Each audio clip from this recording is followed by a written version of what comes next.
Good morning. അപ്പോൾ നമ്മൾ കഴിഞ്ഞ വീഡിയോയിൽ ഡിസ്കസ് ചെയ്തിട്ടുണ്ടായിരുന്നത് 3 സ്കീമ ആർക്കിടെക്ചറാണ്. അത് നിങ്ങൾക്ക് എല്ലാവർക്കും ക്ലിയറായിട്ട് മനസ്സിലായിട്ടുണ്ടാവും എന്ന് വിചാരിക്കുന്നു. അടുത്തത് നമ്മൾ ഇന്ന് ഡാറ്റാബേസിൽ ഡിസ്കസ് ചെയ്യാൻ പോകുന്ന ഫസ്റ്റ് മൊഡ്യൂളിലുള്ള അടുത്ത ടോപ്പിക്കാണ് ഡാറ്റ ഇൻഡിപെൻഡൻസ് എന്ന് പറഞ്ഞാൽ. ഡാറ്റ ഇൻഡിപെൻഡൻസ് ആണ് നമ്മൾ ഇന്ന് ഡിസ്കസ് ചെയ്യാനായിട്ട് പോകുന്നത്. കുറച്ച് ഇമ്പോർട്ടൻ്റ് ആയിട്ടുള്ള ടോപ്പിക്കാണ്, പക്ഷേ വളരെ സിമ്പിൾ ആയിട്ടുള്ളൊരു കോൺസെപ്റ്റാണ്. രണ്ട് തരത്തിൽ നമ്മൾ ഇംപ്ലിമെൻറ്റ് ചെയ്യുന്ന വളരെ സിമ്പിൾ ആയിട്ടുള്ളൊരു കോൺസെപ്റ്റ് തന്നെയാണ് ആക്ച്വലി ഡാറ്റ ഇൻഡിപെൻഡൻസ് എന്ന് പറഞ്ഞാൽ. അപ്പോൾ എന്താണ് ഡാറ്റ ഇൻഡിപെൻഡൻസ് എന്ന് പറഞ്ഞാൽ? നമ്മൾ പറഞ്ഞിരുന്നു ഡാറ്റാബേസിൻ്റെ ഒരു ആർക്കിടെക്ചർ നമ്മൾ പറഞ്ഞപ്പോൾ 3 സ്കീമ ആർക്കിടെക്ചറാണെന്ന് നമ്മൾ പറഞ്ഞിരുന്നു അല്ലേ. 3 ലെയേഴ്സ് ഉണ്ട്. ഫിസിക്കൽ ലെയർ, അതേപോലെ തന്നെ കൺസെപ്ഷണൽ ലെയർ, അതേപോലെ തന്നെ last external layer. That is physical level, conceptional level and external level. ഇങ്ങനെ 3 ലെവൽസ് ഉണ്ടെന്ന് പറഞ്ഞിരുന്നു. അവർ തമ്മിൽ മാപ്പിംഗ് ഉണ്ട് എന്നൊക്കെ നമ്മൾ പറഞ്ഞിട്ടുണ്ടായിരുന്നു അല്ലേ. ഡാറ്റ ഇൻഡിപെൻഡൻസ് എന്ന് പറഞ്ഞാൽ ഇതിലേതെങ്കിലും ഒരു ലെവലിൽ നമ്മൾ ഡാറ്റാസൊക്കെ ചേഞ്ച് ചെയ്ത് കഴിഞ്ഞാൽ അതൊരിക്കലും അതിൻ്റെ ഹയർ ലെവൽസിനെ എഫക്റ്റ് ചെയ്യുന്നില്ല എന്നുണ്ടെങ്കിൽ ഈ ഒരു പ്രോപ്പർട്ടീനെയാണ് നമ്മൾ ഡാറ്റ ഇൻഡിപെൻഡൻസ് എന്ന് പറയുക. അതായത് ഞാൻ ഒരു ലെവലിൽ ഇപ്പോൾ ഫിസിക്കൽ ലെവലിൽ ഞാൻ ചേഞ്ചസ് ഒക്കെ വരുത്തിയ ചേഞ്ചസ് അതിൻ്റെ ഹയർ ലെവലായിട്ടുള്ള കൺസെപ്ഷൻ ലെവലിനെ ഒട്ടും തന്നെ മാറ്റങ്ങൾ വരുത്തിയിട്ടില്ല എന്നുണ്ടെങ്കിൽ അതിനെയാണ് നമ്മൾ എന്തെന്ന് പറയുക, ഡാറ്റ ഇൻഡിപെൻഡൻസ്. ആ ഒരു പ്രോപ്പർട്ടീനെയാണ് ഡാറ്റ ഇൻഡിപെൻഡൻസ് എന്ന് പറയുക. ഇപ്പോൾ ഫോർ എക്സാമ്പിൾ ഞാൻ ഫിസിക്കലി, അതായത് ഞാൻ ഈ ഡാറ്റാബേസ് ഒക്കെ സ്റ്റോർ ചെയ്തിട്ടുള്ള സ്റ്റോറേജ് മീഡിയം ഞാൻ മാറ്റിയെന്ന് വിചാരിക്കുക. സ്റ്റോറേജ് മീഡിയം മാറ്റിയെന്ന് കരുതിയിട്ട് അതിലുള്ള എൻറ്റിറ്റിയും ആട്രിബ്യൂട്ട്സ് ഒന്നും തന്നെ മാറിപ്പോകുന്നില്ല അല്ലേ. വിച്ച് മീൻസ് ആ എൻറ്റിറ്റി ആട്രിബ്യൂട്ടൊക്കെ കൺസെപ്ഷൻ ലെവലിലാണ് ഉള്ളത്. സോ നമ്മൾ ഫിസിക്കൽ ലെവൽ മാറ്റിയെന്ന് കരുതി കൺസെപ്ഷൻ ലെവൽ മാറുന്നില്ല. ഈ ഒരു പ്രോപ്പർട്ടീനെ നമ്മൾ എന്താണ് പറയുന്നത്, ഡാറ്റ ഇൻഡിപെൻഡൻസ് എന്നാണ് പറയുന്നത്. ഒരു ലെവൽ നമ്മൾ മാറ്റിക്കഴിഞ്ഞാൽ അതിന് തൊട്ട് താഴെയുള്ള ലെവലോ അല്ലെങ്കിൽ അതിനേക്കാളും മുകളിൽ വരുന്ന ലെവൽസിലോ ഒരു മാറ്റവും വരുന്നില്ല എന്നുണ്ടെങ്കിൽ ആ പ്രോപ്പർട്ടീനെയാണ് നമ്മൾ ഡാറ്റ ഇൻഡിപെൻഡൻസ് എന്ന് പറയുക. ഓക്കെ, സോ മെയിനായിട്ട് ഡാറ്റ ഇൻഡിപെൻഡൻസ് 2 തരത്തിലാണുള്ളത് ഡാറ്റാബേസിൽ. ഒന്ന് ഫിസിക്കൽ ഡാറ്റ ഇൻഡിപെൻഡൻസ്, രണ്ടാമത്തത് logical data independence. Physical data ഇൻഡിപെൻഡൻസും ഉണ്ട്, ലോജിക്കൽ ഡാറ്റ ഇൻഡിപെൻഡൻസും ഉണ്ട്. നമുക്കിനി അത് ഓരോന്നും എന്താണെന്ന് നോക്കാം. 2 ടൈപ്പ് ഓഫ് ഡാറ്റ ഇൻഡിപെൻഡൻസ് ആണ് ഡാറ്റാബേസിൽ എക്സിസ്റ്റ് ചെയ്യുന്നത്. ഓക്കെ, അതിന് മുമ്പ് നമ്മൾ നേരത്തെ പറഞ്ഞ പോലെ ഡാറ്റ ഇൻഡിപെൻഡൻസ് നമുക്ക് ഇംപ്ലിമെൻറ്റ് ചെയ്യണം എന്നുണ്ടെങ്കിൽ നമുക്ക് 3 സ്കീമ ആർക്കിടെക്ചർ വേണം. അതിൽ 3 ലെവൽസ് ഏതൊക്കെയാണ്? Physical level or internal level. ഏറ്റവും ബേസിക് ആയിട്ട് ഏറ്റവും താഴെയുള്ള ലെവലാണ് ഡാറ്റാബേസുമായിട്ട് നിയറസ്റ്റ് ആയിട്ട് വരുന്ന ലെവലാണ്. മെയിനായിട്ട് സ്റ്റോറേജ് മീഡിയം റിലേറ്റഡ് ആയിട്ടുള്ള ഇൻഫർമേഷൻസ് ഒക്കെയാണ് ഫിസിക്കൽ ലെവലിലുള്ളത് എന്നൊക്കെ നമ്മൾ പറഞ്ഞിട്ടുണ്ടായിരുന്നു. അതിന് തൊട്ട് ഹയർ ആയിട്ട് വരുന്ന ലെവലാണ് കൺസെപ്ഷണൽ ലെവൽ എന്ന് പറഞ്ഞാൽ. അവിടെ മെയിനായിട്ടുള്ളത് ടേബിൾ കോൺസെപ്റ്റ്സിന്, അതായത് എന്തൊക്കെ ആട്രിബ്യൂട്ട്സ്, എന്തൊക്കെ എന്താ പറയുക എൻറ്റിറ്റീസ് ഉണ്ട്, എത്ര ടേബിൾസ് ഉണ്ട്, ആ ടേബിൾസ് തമ്മിൽ എങ്ങനെ ബന്ധപ്പെട്ട് കിടക്കണു, അങ്ങനെയുള്ള കാര്യങ്ങളൊക്കെയാണ് കൺസെപ്ഷൻ ലെവൽ. കുറച്ചുകൂടെ കോൺസെപ്റ്റ്സ് ആയിട്ടുള്ള എൻറ്റിറ്റി ആട്രിബ്യൂട്ട്സ് റിലേഷൻഷിപ്പ്, ഇതിന് കൂടുതൽ ഇമ്പോർട്ടൻസ് കൊടുത്തിട്ടുള്ള ലെവലാണ് കൺസെപ്ഷൻ ലെവൽ എന്ന് പറഞ്ഞാൽ. മൂന്നാമത്തെ ലെവലാണ് എക്സ്റ്റേണൽ ലെവൽ. അതെന്ന് വെച്ചാൽ നമ്മൾ ആപ്ലിക്കേഷൻ ഡെവലപ്പേഴ്സ് അല്ലെങ്കിൽ നോർമലി ഉള്ള യൂസേഴ്സ് ഒക്കെ ആ ഒരു ഡാറ്റാബേസിനെ കാണുന്ന ഒരു അല്ലെങ്കിൽ ആക്സസ് ചെയ്യുന്ന ആ ഒരു വ്യൂ ഓഫ് ലെവലാണ് എക്സ്റ്റേണൽ ലെവൽ എന്ന് പറഞ്ഞാൽ. ഇങ്ങനെ 3 ലെവൽസ് ആണ് 3 സ്കീമ ആർക്കിടെക്ചറിൽ ഉള്ളത് എന്ന് പറഞ്ഞു. ഈ 3 ലെവൽസിനെയും ഡിപ്പെൻഡ് ചെയ്തിട്ടാണ് നമ്മൾ 2 ഇൻഡിപെൻഡൻസും പറയുന്നത്. അതായത് ഫിസിക്കൽ ആണോ അല്ലെങ്കിൽ ലോജിക്കൽ ഇൻഡിപെൻഡൻസ് ആണോ, നമ്മൾ ഈ 3 ലെവലും കൺസിഡർ ചെയ്തിട്ടാണ് നമ്മൾ പറയാനായിട്ട് പോണത്.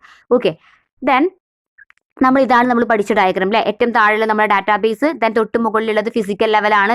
That is storage medium related information store ചെയ്തിരിക്കുന്നു. അതിൻ്റെ തൊട്ട് ഹയർ ലെവൽ കൺസെപ്ഷൻ ലെവലാണ്. തേർഡ് ലെവൽ എന്ന് പറഞ്ഞാൽ എക്സ്റ്റേണൽ വ്യൂവേഴ്സ് കാണുന്ന എക്സ്റ്റേണൽ ലെവലാണ്. ഈ ലെവൽസ് നമ്മൾ ഓൾറെഡി ഈ ഡയഗ്രാം ഡിസ്കസ് ചെയ്തതാണ്. ഒന്നുകൂടെ നമ്മളൊന്ന് റീകളക്ട് ചെയ്യാൻ വേണ്ടിയിട്ട് പറഞ്ഞു എന്നുള്ളൂ. ഓക്കെ, ദെൻ നമുക്ക് ഒരു എക്സാമ്പിൾ കൺസിഡർ ചെയ്തിട്ട് ഓരോ ലെവൽസും കുറച്ചും കൂടി നന്നായിട്ട് പറയാം. ഞാനിപ്പോൾ ഇവിടെ എടുക്കുന്ന എക്സാമ്പിൾ ഒരു യൂണിവേഴ്സിറ്റി ഡാറ്റാബേസ് ആണ്. നമുക്കറിയാം ഒരു കാലിക്കറ്റ് യൂണിവേഴ്സിറ്റി അല്ലെങ്കിൽ എനി അതർ യൂണിവേഴ്സിറ്റീൻ്റെ ഒരു ഡാറ്റാബേസ് എടുത്തു കഴിഞ്ഞാൽ ലക്ഷക്കണക്കിന് ടേബിൾസ് ഉണ്ടായിരിക്കും. കാരണം അവിടെ എന്ത് ചെയ്യുന്നുണ്ട്, ഒരുപാട് കുട്ടികൾ പഠിക്കുന്നുണ്ട്. ആ പഠിക്കുന്ന കുട്ടികളുടെ എല്ലാ ഡീറ്റെയിൽസും അവിടെ വേണം. അതേപോലെ തന്നെ ആ ഒരു യൂണിവേഴ്സിറ്റിയിൽ വർക്ക് ചെയ്യുന്ന എംപ്ലോയീസിൻ്റെ ഡീറ്റെയിൽസ് വേണം അല്ലേ. അങ്ങനെയുള്ള ഒരുപാട് ഡീറ്റെയിൽസ് ഉള്ള ഒരു ഹ്യൂജ് ഡാറ്റാബേസ് ആയിരിക്കും ഒരു യൂണിവേഴ്സിറ്റി ഡാറ്റാബേസ് എന്ന് പറഞ്ഞാൽ. അപ്പോൾ ഇവിടെ നമ്മൾ എടുക്കുന്നത് ഒരു യൂണിവേഴ്സിറ്റി ഡാറ്റാബേസ് ആണ്. അവിടെ ഈ 3 ലെവൽസ് എങ്ങനെയൊക്കെയാണ് ഇംപ്ലിമെന്റ് ചെയ്യപ്പെടുക എന്നാണ് നമ്മൾ പറയാനായിട്ട് പോണത്. ഓക്കെ, നോക്കൂ. അപ്പോൾ ഒരു യൂണിവേഴ്സിറ്റി ഡാറ്റാബേസ് എടുക്കുകയാണെങ്കിലും അതിനൊരു 3 സ്കീമ ആർക്കിടെക്ചർ ഉണ്ടായിരിക്കുമല്ലോ, അതിന് 3 ലെവൽസ് ഉണ്ടായിരിക്കുമല്ലോ, ഫിസിക്കൽ ലെവലും കൺസെപ്ഷൻ ലെവലും എക്സ്റ്റേണൽ ലെവലും. അങ്ങനെയാണെങ്കിൽ ഒരു യൂണിവേഴ്സിറ്റി ഡാറ്റാബേസിന്റെ എക്സ്റ്റേണൽ ലെവലിൽ ഉണ്ടായിരിക്കും എന്തായിരിക്കും നമ്മൾ കാണുന്ന വ്യൂസ് അല്ലേ. അതായത് ഞാൻ എന്ത് കൊടുക്കുന്നു, രജിസ്റ്റർ നമ്പർ കൊടുക്കുന്നു, എനിക്ക് റിസൾട്ട് കാണാൻ പറ്റുന്നു. അതല്ല വേറൊരു എംപ്ലോയി ആണെങ്കിൽ അവരവരുടെ സാലറി റെസിപ്റ്റ് സ്ലിപ്പ് ചോദിക്കണു, അത് അവർക്ക് കാണാൻ പറ്റുന്നു. അല്ലെങ്കിൽ അവരുടെ അക്കൗണ്ട് ഡീറ്റെയിൽസ്, അവർക്ക് സാലറി ക്രെഡിറ്റ് ആയും ഡെബിറ്റ് ആയൊക്കെ ഓൾ ഡീറ്റെയിൽസ് അവർക്ക് വേണമെങ്കിൽ അത് അവർ കൊടുത്തു കഴിഞ്ഞാൽ അത് അവർക്ക് കിട്ടുന്നു.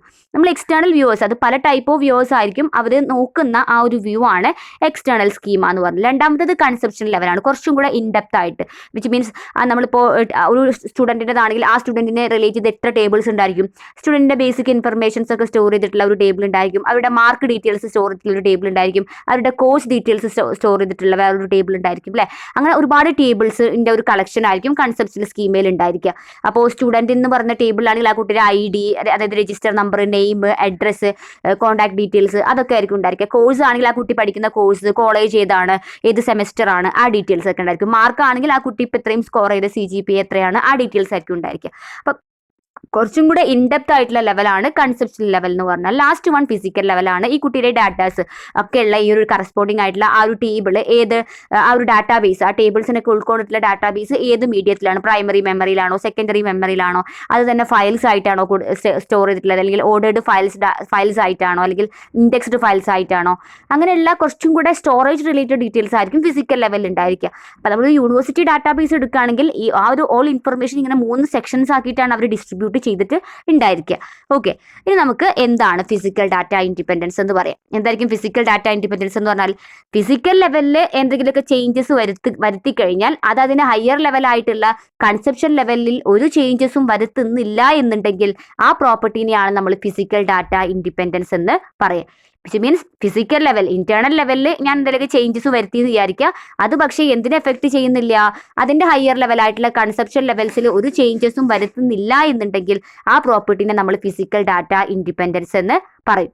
ഓക്കെ, മനസ്സിലായില്ലേ? അപ്പോൾ ഫിസിക്കൽ ലെവൽ നമ്മൾ ചേഞ്ച് വരുത്തുന്നു, അത് അതിൻ്റെ ഹയർ ലെവൽ, അതിന് താഴേക്ക് വേറെ ലെവലില്ല അല്ലേ, ഹയർ ലെവലേ ഉള്ളൂ, ദാറ്റ് ഈസ് കൺസെപ്ഷൻ ലെവൽ. അതിനൊരു ചേഞ്ചും വരുന്നില്ല എന്നുണ്ടെങ്കിൽ ആ പ്രോപ്പർട്ടീനെയാണ് നമ്മൾ ഫിസിക്കൽ ഡാറ്റ ഇൻഡിപെൻഡൻസ് എന്ന് പറഞ്ഞിട്ടുണ്ടെങ്കിൽ. ഓക്കെ, മനസ്സിലായില്ലേ? അപ്പോൾ അത് ഒന്നും കൂടെ നമ്മൾ ഇതായിട്ട് പറയുകയാണെങ്കിൽ എന്തായിരിക്കും, നമ്മൾ ഫിസിക്കൽ സ്റ്റോറേജ് സ്ട്രക്ചേഴ്സ് നമ്മൾ ചേഞ്ച് വരുന്നു, അവിടെ നമ്മൾ ചേഞ്ച് വരുത്തിയെന്ന് കരുതിയിട്ട് കൺസെപ്ഷണൽ ലെവലിൽ എന്ത് ചെയ്യുന്നില്ല, ചേഞ്ചസ് വരുന്നില്ല. ആ ഒരു പ്രോപ്പർട്ടീനെയാണ് നമ്മൾ എന്തെന്ന് പറയുന്നത്, ഫിസിക്കൽ ഡാറ്റ ഇൻഡിപെൻഡൻസ് എന്ന് പറഞ്ഞിട്ടുണ്ടെങ്കിൽ. അപ്പോൾ നമ്മൾ എക്സാമ്പിൾ പറയുകയാണെങ്കിൽ എന്തൊക്കെ പറയാം, ഞാൻ ആദ്യം ഡാറ്റാബേസിന് സ്റ്റോർ ചെയ്തിരുന്നത് സാധാരണ പ്രൈമറി മെമ്മറിയിലാണ്, പിന്നെ ഞാൻ അതിനെ മാഗ്നറ്റിക് ടാപ്പ് അല്ലെങ്കിൽ ഹാർഡ് ഡിസ്ക് പോലുള്ള സെക്കൻഡറി മെമ്മറിയിലോട്ട് മാറ്റിയെന്ന് വിചാരിക്കുക. എന്ന് കരുതി ആ നമ്മൾ ക്രിയേറ്റ് ചെയ്ത ടേബിൾസിനൊക്കെ മാറ്റം വരുന്നുണ്ടോ, വിച്ച് മീൻസ് കൺസെപ്ഷൻ ലെവലിൽ മാറ്റം വരുന്നുണ്ടോ? ഇല്ല. ആ പ്രോപ്പർട്ടീനെയാണ് നമ്മൾ ഫിസിക്കൽ ഡാറ്റ ഇൻഡിപെൻഡൻസ്. അപ്പോൾ അതൊരു എക്സാമ്പിൾ ആണ്. അതേപോലെ തന്നെ ഞാനിപ്പോൾ ഓൾറെഡി സ്റ്റോർ ചെയ്ത് വെച്ചിരുന്നത് ഫയൽ എന്ന് പറയുന്ന ഡാറ്റ ഫോർമാറ്റിലാണെങ്കിൽ ഞാൻ അതിന് പിന്നെ മാറ്റി വേറെ ഏതെങ്കിലും ഒരു ടെക്നിക്കിലേക്ക് മാറ്റി എന്ന് വിചാരിക്കുക. അങ്ങനെ മാറ്റി കഴിഞ്ഞാൽ കൺസെപ്ഷൻ ലെവലിൽ മാറ്റം വരുന്നുണ്ടോ? ഇല്ല. അപ്പോൾ അതൊക്കെ എക്സാമ്പിൾസ് ആണ്. അതേപോലെ തന്നെ ആക്സസ് മെത്തേഡ് ഞാൻ ചേഞ്ച് ചെയ്യുക, ഇൻഡെക്സ് മെത്തേഡ് മാറ്റിയിട്ട് വേറെ ഹാഷിംഗ് ടെക്നിക്കോ അങ്ങനെ എന്തെങ്കിലും അൽഗോരിതംസ് ഒക്കെ ഇംപ്ലിമെന്റ് ചെയ്യുക, അല്ലെങ്കിൽ C ഡ്രൈവിൽ നിന്നും ഞാൻ D ഡ്രൈവിലോട്ട് മാറ്റുക. ഇങ്ങനെയൊക്കെ മാറ്റുമ്പോൾ ആ സ്റ്റോറേജ് മീഡിയം മാത്രമേ മാറി പോകുന്നുള്ളൂ, അവരുടെ ഡാറ്റയ്ക്ക് മാറ്റം വരുന്നില്ല അല്ലേ. ഐ മീൻസ് അതിന്റെ ഹയർ ലെവലായിട്ടുള്ള കൺസെപ്ഷൻ ലെവലിൽ എന്തെങ്കിലും മാറ്റം വരുന്നുണ്ടോ? ഇല്ല. അപ്പോൾ ഈ ഒരു പ്രോപ്പർട്ടീനെയാണ് നമ്മൾ ഫിസിക്കൽ ഡാറ്റ ഇൻഡിപെൻഡൻസ് എന്ന് പറയുന്നത്. ഇതൊക്കെ അതിന് എക്സാമ്പിൾ ആണ്. ഓക്കെ, ഇതൊക്കെ എക്സാമ്പിൾസ് ആണ്. അപ്പോൾ എക്സാമ്പിൾസ് എന്ന് വെച്ചാൽ വളരെ ബേസിക് ആയിട്ടുള്ള എക്സാമ്പിൾ തന്നെ. നമ്മൾ സ്റ്റോറേജ് മീഡിയംസ് അല്ലെങ്കിൽ ആക്സസ് മെത്തേഡ്സ് ഒക്കെ നമ്മൾ മാറ്റി കൊടുക്കുക എന്ന് കരുതി ഒരിക്കലും അതിന്റെ ഹയർ ലെവൽസ്, അതിന്റെ ടേബിൾ സ്ട്രക്ചറിനോ ടേബിളിലുള്ള ഡാറ്റയ്ക്കോ ഒന്നും തന്നെ എന്ത് വരുന്നില്ല, മാറ്റങ്ങൾ വരുന്നില്ല. ഈ ഒരു ഇൻഡിപെൻഡൻസിനെയാണ് നമ്മൾ ഫിസിക്കൽ ഡാറ്റ ഇൻഡിപെൻഡൻസ് എന്ന് പറഞ്ഞിട്ടുണ്ടെങ്കിൽ. നെക്സ്റ്റ് ലോജിക്കൽ ഡാറ്റ ഇൻഡിപെൻഡൻസ് ആണ്. അപ്പോൾ എന്തായിരിക്കും ലോജിക്കൽ ഡാറ്റ ഇൻഡിപെൻഡൻസ് എന്ന് പറഞ്ഞാൽ, ഏത് ലെവൽ ചേഞ്ച് ചെയ്യും, കൺസെപ്ഷൻ ലെവൽ നമ്മൾ ചേഞ്ച് ചെയ്യും, പക്ഷെ അതെന്തിനെ എഫക്ട് ചെയ്യുന്നില്ല, എക്സ്റ്റേണൽ ലെവലിനെ എഫക്ട് ചെയ്യുന്നില്ല എന്നുണ്ടെങ്കിൽ ആ ഒരു പ്രോപ്പർട്ടീനെയാണ് ലോജിക്കൽ ഡാറ്റ ഇൻഡിപെൻഡൻസ് എന്ന് പറയും. എന്താണ്, നമ്മൾ കൺസെപ്ഷൻ ലെവൽ മാറ്റം വരുത്തി, പക്ഷേ എന്തിനത് എഫക്ട് ചെയ്യുന്നില്ല, അതിന്റെ ഹയർ ലെവലായിട്ടുള്ള എക്സ്റ്റേണൽ ലെവലിന് ഒരു ചേഞ്ചസും വരുത്തുന്നില്ല എന്നുണ്ടെങ്കിൽ ആ പ്രോപ്പർട്ടീനെയാണ് നമ്മൾ ലോജിക്കൽ ഡാറ്റ ഇൻഡിപെൻഡൻസ് എന്ന് പറയും. നമ്മൾ ലോജിക്ക് ചേഞ്ച് ചെയ്യുന്നു, പക്ഷേ എന്ന് കരുതി അതിന് നമ്മൾ കാണുന്ന എക്സ്റ്റേണൽ വ്യൂവിൽ എന്ത് ചെയ്യുന്നില്ല, ഒരു മാറ്റവും വരുന്നില്ല. ഇപ്പോൾ ഫോർ എക്സാമ്പിൾ ഞാനൊരു എക്സാമ്പിൾ പറയുകയാണെങ്കിൽ, ഞാൻ സ്റ്റുഡൻറ് എന്ന് പറയുന്ന ടേബിളിൽ ഒരു പ്രോപ്പർട്ടിയുടെ ഞാൻ എക്സ്ട്രാ ആഡ് ചെയ്ത് കൊടുത്തു, അല്ലെങ്കിൽ ഞാൻ ഉണ്ടായിരുന്ന ആ ഒരു ടേബിളിൽ നിന്നും ഒരു റോ കംപ്ലീറ്റ് ആയിട്ട് ഞാൻ ഡിലീറ്റ് ചെയ്ത് കഴിഞ്ഞു. പക്ഷേ എന്ന് കരുതി നമ്മൾ എക്സ്റ്റേണൽ വ്യൂവേഴ്സ് ഞാൻ റിക്വസ്റ്റ് ചെയ്യുന്ന സമയത്ത് നമുക്ക് ഡാറ്റ എന്ത് ചെയ്യുന്നുണ്ട്, കറക്റ്റ് കിട്ടുന്നുണ്ട്. നമ്മൾ അറിയുന്നില്ല അവിടെ ടേബിൾ സ്ട്രക്ചർ മാറിയതോ ഒന്നും, നമ്മളത് എഫക്റ്റ് ചെയ്യുന്നില്ല. ഓക്കെ, ആ ഒരു ഇൻഡിപെൻഡൻസിനെയാണ് നമ്മൾ ലോജിക്കൽ ഡാറ്റ ഇൻഡിപെൻഡൻസ് എന്ന് പറഞ്ഞിട്ടുണ്ടെങ്കിൽ. ഓക്കെ, അപ്പോൾ നമ്മൾ എന്താണ് മെയിനായിട്ട് നമ്മൾ ചേഞ്ചസ് വരുത്തുന്നത് എവിടെ ആയിരിക്കും, നമ്മളുടെ ടേബിൾ സ്ട്രക്ചറിൽ നമ്മൾ ചേഞ്ചസ് വരുത്തുന്നു. ആ ചേഞ്ചസ് എന്ത് ചെയ്യുന്നില്ല, എക്സ്റ്റേണൽ ലെവലിൽ ഒന്നും എഫക്റ്റ്, അല്ലെങ്കിൽ എക്സ്റ്റേണൽ പ്രോഗ്രാം, ഇപ്പം ഞാൻ എക്സ്റ്റേണൽ പ്രോഗ്രാം ആയിട്ട് ഞാനിപ്പോൾ PHP അല്ലെങ്കിൽ എന്താ വേറെ ഏതെങ്കിലും ജാവയ്ക്കാണ് യൂസ് ചെയ്തിട്ടുള്ളത് വിചാരിക്കുക. ഞാനിവിടെ ടേബിൾ മാറ്റി എന്ന് കരുതിയിട്ട് ഞാൻ അവിടെ ഫ്രണ്ട് എൻഡ് ആയിട്ട് ഡെവലപ്പ് ചെയ്യുന്ന കോഡിൽ വല്ല മാറ്റങ്ങൾ വരുത്തേണ്ട കാര്യമുണ്ടോ? ഒരിക്കലും ഇല്ല. അവിടെ അതും ഇതും തമ്മിൽ ഒരു ഡിപ്പെൻഡൻസിയും ഇല്ല. ഓക്കെ, അപ്പോൾ ആ ഒരു ഇൻഡിപെൻഡൻസ് ആണ് നമ്മൾ എന്തെന്ന് പറഞ്ഞാൽ ലോജിക്കൽ ഡാറ്റ ഇൻഡിപെൻഡൻസ് എന്ന് പറഞ്ഞിട്ടുണ്ടെങ്കിൽ. അപ്പോൾ ഇതിനും കുറച്ച് എക്സാമ്പിൾസ് ഉണ്ട്. ഇതാണ് എക്സാമ്പിൾ ആയിട്ട് പറയുന്നത്, വളരെ സിമ്പിൾ ആയിട്ടുള്ള എക്സാമ്പിൾ ആണ്. അതായത് ഞാൻ ഒരു പുതിയ ടേബിൾ ആഡ് ചെയ്തു, അല്ലെങ്കിൽ എന്താ പറയുക, ഓൾറെഡി ഉള്ള ടേബിളിനെ ഞാൻ മോഡിഫൈ ചെയ്തു, അല്ലെങ്കിൽ ഞാൻ ഓൾറെഡി ഉണ്ടായിരുന്ന ഒരു റോ ഞാൻ ഡിലീറ്റ് ചെയ്തു, അല്ലെങ്കിൽ പുതിയൊരു എൻറ്റിറ്റി ഞാൻ ആഡ് ചെയ്തു. ഇങ്ങനെയൊക്കെ വന്നു കഴിഞ്ഞാൽ നമ്മുടെ ടേബിളിന്റെ സ്ട്രക്ചറേ മാറുന്നുള്ളൂ, എക്സ്റ്റേണൽ വ്യൂസിന് വരുന്ന വ്യൂസിൽ വലിയ മാറ്റങ്ങളൊന്നും വരുന്നില്ല. അല്ലെങ്കിൽ ഞാൻ പുതിയൊരു റെക്കോർഡ് ഞാൻ എക്സ്ട്രാ ആഡ് ചെയ്ത് കൊടുത്തു, അല്ലെങ്കിൽ ഉണ്ടായിരുന്ന റെക്കോർഡ്സിനെ ഒരു വലിയ ടേബിൾ ഞാൻ ബ്രേക്ക് ചെയ്ത് 2 ടേബിൾ ആക്കി, ഒരു 10-20 ഫീൽഡുള്ള ഒരു ടേബിൾ ആണെങ്കിൽ ഞാൻ മുറിച്ചിട്ട് 2-3 ടേബിൾസ് ഒക്കെ ആക്കി. ഇങ്ങനെയൊക്കെ നമ്മൾ മാറ്റിക്കഴിഞ്ഞാലും അവിടെ കോൺസെപ്ച്വൽ ലെവലിൽ മാത്രമേ മാറ്റം വരുന്നുള്ളൂ, പക്ഷെ അതൊരിക്കലും എക്സ്റ്റേണൽ ലെവലിൽ എന്തില്ല, മാറ്റം വരുത്തുന്നില്ല. ഈ ഒരു പ്രോപ്പർട്ടിനെയാണ് നമ്മൾ ലോജിക്കൽ ഡാറ്റ ഇൻഡിപെൻഡൻസ് എന്ന് പറഞ്ഞിട്ടുണ്ടെങ്കിൽ. ഓക്കെ, അപ്പോൾ ഇതാണ് നമ്മളിന്ന് ഡിസ്കസ് ചെയ്തത്. ഡാറ്റ ഇൻഡിപെൻഡൻസ് ആണ്. ആ പേര് പോലെ തന്നെ ഡാറ്റ തമ്മിലുള്ളൊരു ഇൻഡിപെൻഡൻസ് തന്നെയാണ് നമ്മൾ പറയുന്നത്. അത് 2 ലെവൽസിൽ പറയുന്നു, ഫിസിക്കലും അതേപോലെ തന്നെ ലോജിക്കലും. ഫിസിക്കൽ എന്ന് പറയുമ്പോൾ ഫിസിക്കൽ ലെവലിൽ നമ്മൾ മാറ്റങ്ങൾ വരുത്തുന്നു, പക്ഷെ അത് അതിൻ്റെ ഹയർ ലെവലായിട്ടുള്ള കൺസെപ്ഷൻ ലെവലിൽ മാറ്റങ്ങൾ വരുത്തുന്നില്ല എന്നുണ്ടെങ്കിൽ അതിനെ നമ്മൾ ഫിസിക്കൽ ഡാറ്റ ഇൻഡിപെൻഡൻസ് എന്ന് പറയും. ലോജിക്കൽ ഡാറ്റ ഇൻഡിപെൻഡൻസ് എന്ന് പറഞ്ഞാൽ കൺസെപ്ഷൻ ലെവലിൽ നമ്മൾ ചേഞ്ചസ് വരുത്തും, പക്ഷെ അത് അതിൻ്റെ ഹയർ ലെവലായിട്ടുള്ള എന്തിൽ മാറ്റം വരുത്തുന്നില്ല, എക്സ്റ്റേണൽ വ്യൂസോ മറ്റിലൊന്നും മാറ്റങ്ങൾ വരുത്തുന്നില്ലെങ്കിൽ ആ പ്രോപ്പർട്ടിനെ നമ്മൾ എന്തെന്ന് പറയും, ലോജിക്കൽ ഡാറ്റ ഇൻഡിപെൻഡൻസ് എന്ന് പറയും. അപ്പോൾ അതിൻ്റെ എക്സാമ്പിൾസും ഒന്ന് ജസ്റ്റ് മനസ്സിലാക്കി വെക്കുക കേട്ടോ.